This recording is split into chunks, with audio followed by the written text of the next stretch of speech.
So the New York Giants have fallen to the Dallas Cowboys again, 20-15, and this gonna be a tough game.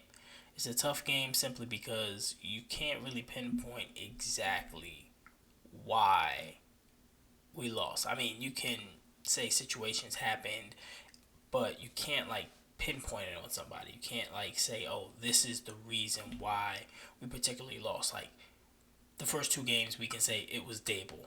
It was the first game was Dable and Daniel Jones. The second game was on Dable. So we really don't have nobody to really blame, and maybe that's a good thing.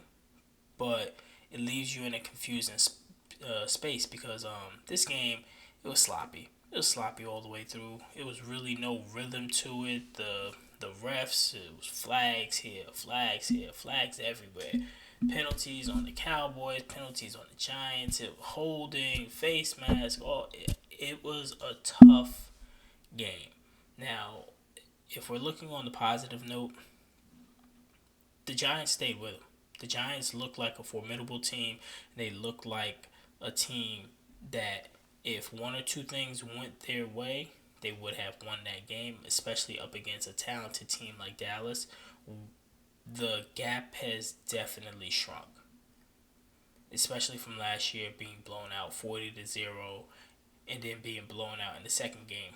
We can see that the gap has definitely shrunk, that the Giants have made mass improvements. Now, I'm going to go through some of the negatives and then I'll talk some more about the positives. Now, the negatives is the strength of our defense is supposed to be our defensive line. We only got one sack on Dak. We only got one sack. Got a whole bunch of pressure on him, but we only got one sack. Now, I don't know if this is because Dak knows how to get out of the pressures. I don't know if it's because he's able to audible and move the line and fix everything to the way that he likes, but we only got one sack. Got a couple pressures. Not a couple. Got a lot of pressures, but only one sack. We only got home once, and it proved Dak was very efficient. 2 touchdowns. That long one to CeeDee Lamb, that was the difference of the game. That was the true difference of the game. Is that when the Cowboys had the opportunities, they got touchdowns. When we had opportunities, we got field goals. And that's always been like a growing theme for a good amount of time for the Giants. It's just like get down to the red zone and it's field goal. And it's field goal. Until field goal. The other team scoring touchdowns. Like it's not gonna work. It's not going to work. Now I understand Dable, he went for a fourth down. The game flow was definitely there. Definitely agree with the play calls. It wasn't anything crazy. Just gotta make the plays. That's it. Just got to make the plays 100%. On the positive note, I mean, we got a baller. We already knew we had a baller in and Neighbors, but we got a baller. 10 receptions, 115 yards. I mean, Wandell Robinson showed up with 11 catches for 75. Like, they was moving the ball. They was moving the ball, but I don't know why we strung away from the run game. It wasn't really working, but you still had to go with it. You still had to keep on pounding that rock because the Cowboys, they were dead last in rush defense. Dead last. Now, they stepped up again today. They stepped up.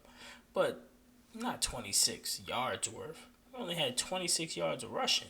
That's unacceptable. That's unacceptable. Now, also on a positive note, our offensive line is about that.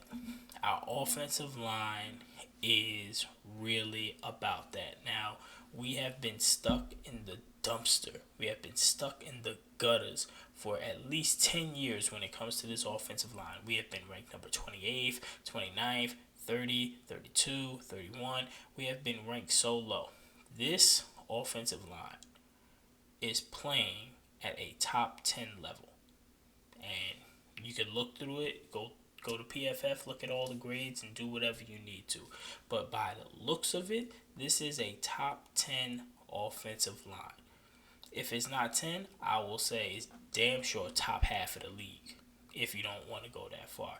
Because Daniel Jones has time to throw. Daniel Jones has a pocket. He only got sacked one time today. One time. We have never said that. Against the Cowboys, against that rush, against that speed that is designed to pass rush, only one sack they got. So the offensive line did their thing. The wide receivers did their thing. Daniel Jones, he got the yards. He racked up the yards. He looked very efficient. I really ain't got nothing great to say about him. I ain't got really nothing bad to say about him. The only bad thing is really he couldn't get us into the end zone. That's basically it. I mean, made multiple trips down to the red zone and he just couldn't punch it in, and that was the difference of the game. We lost by 5 points. You get one of those touchdowns, take away 3 and put 7 up there on the board, and we're right there with them. So, I mean, he's the leader. He's the quarterback. He needs to be able to get us into the end zone. I understand the play calling is from Brian Dable. I understand the players are out there, but you're going to take the blame for that. As simple as that. You're going to take the blame. Now, I'm not saying, oh, go ahead, kick him on out. You need to get rid of him. Everything of that nature. No.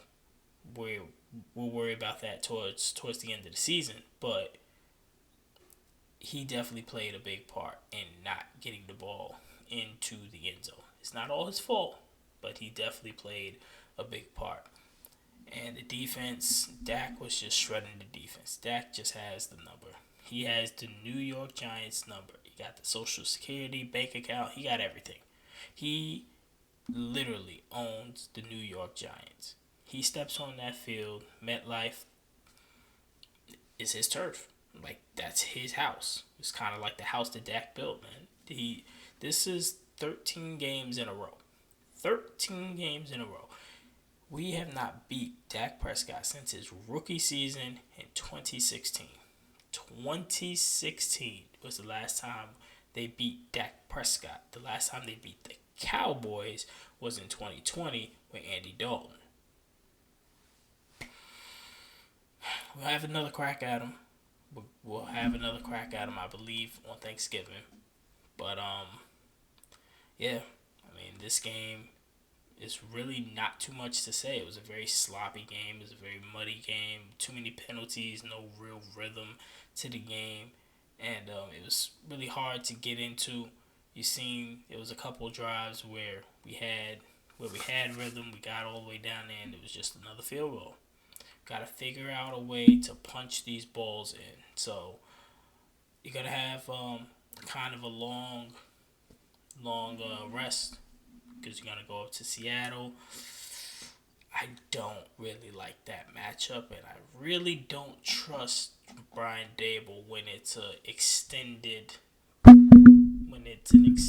bye. When you have more time than a usual week.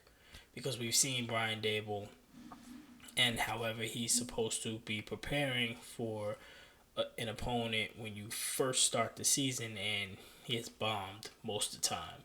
Coming off of buys, we usually get smacked. And coming off of this kind of a long vacation because we play on Thursday, I don't see it.